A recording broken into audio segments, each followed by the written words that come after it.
Hi, Brian. Are Van Noy and Wilkins ruled out for Sunday, I should say, and will Matt Breida play Sunday? Christian and Kyle Van Noy are on COVID IR. Breida, he's listed as questionable. So, anyone who's on IR is unavailable. So. Omar. Just to follow up on that, so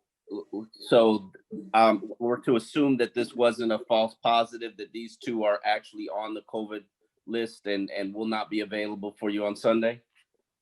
Look, I'm not going into anybody's medical situation. They're on COVID IR and they're unavailable.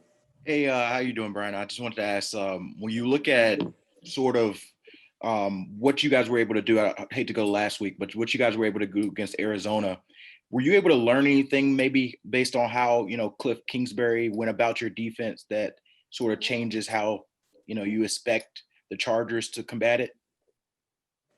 Every week's different. Every coordinator's different, offensively, defensively, the kicking game. Players are different.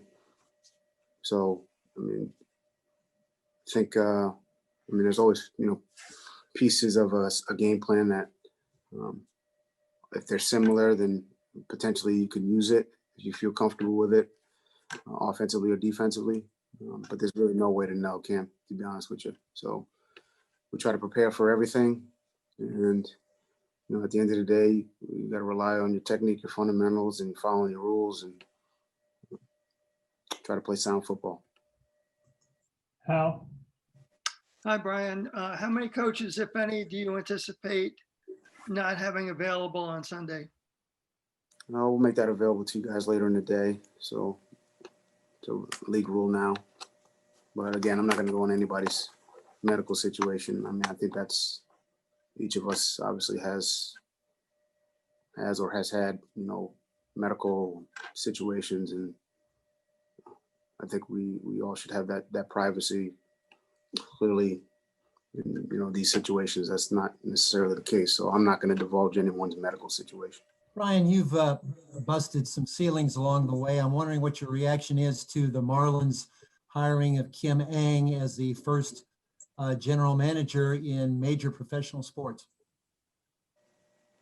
I think it's phenomenal. I think there are, quality candidates who are women, who are men, who are Black, who are Asian, who are, I don't think it really matters.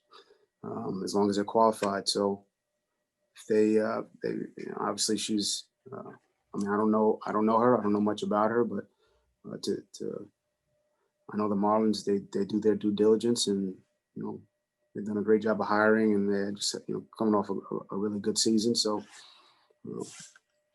I imagine she's very more than capable. For anyone who thinks a woman can't manage or coach or lead, I think is silly. That's just my personal opinion. So kudos to the Marlins, but at the same time, you always should hire the best person. So it's almost like catch-22. We want to give them, congratulate them and celebrate them for doing something groundbreaking. But at the same time, she's capable and she's worthy. Why wouldn't you do it? Brian, I wanted to ask you about Deandre Washington. Since he's been with the team, what have been your impression? And do you think, I know you've played a lot of guys who got there last in a week and played the next Sunday. Do you think he's had enough time to contribute to your team? He spent a lot of time with, Eric Studesville, and he's had 3 days of practice. He's, kind of gotten more comfortable each day. Eric spent a lot of time with him, and Eric's a really good coach, so he's gotten up to speed fairly quickly. So we'll see if he can. We'll talk as a staff here in a little bit, and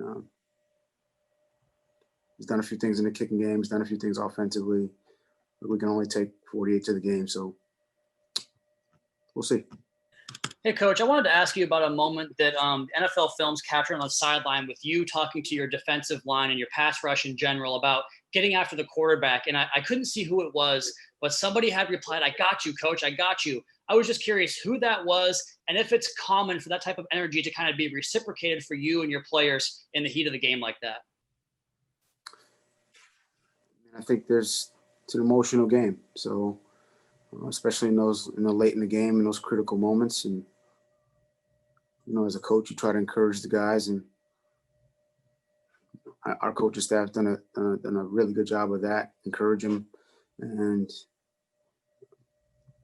tell them what's expected of them and what we need to try to win the game. And I think the players, they've received it the right way. It's important to them that they execute. So I'm not exactly sure.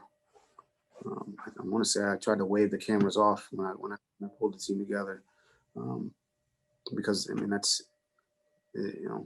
it's not about the cameras. It's about that group of guys.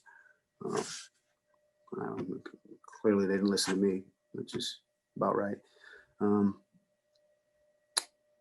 But yeah, it's about those, that group of guys and trying to execute and yeah, to have it reciprocated. That's par for the course for the group we have. I mean, it's important to them, so they'll do everything they can to try to execute and do it right.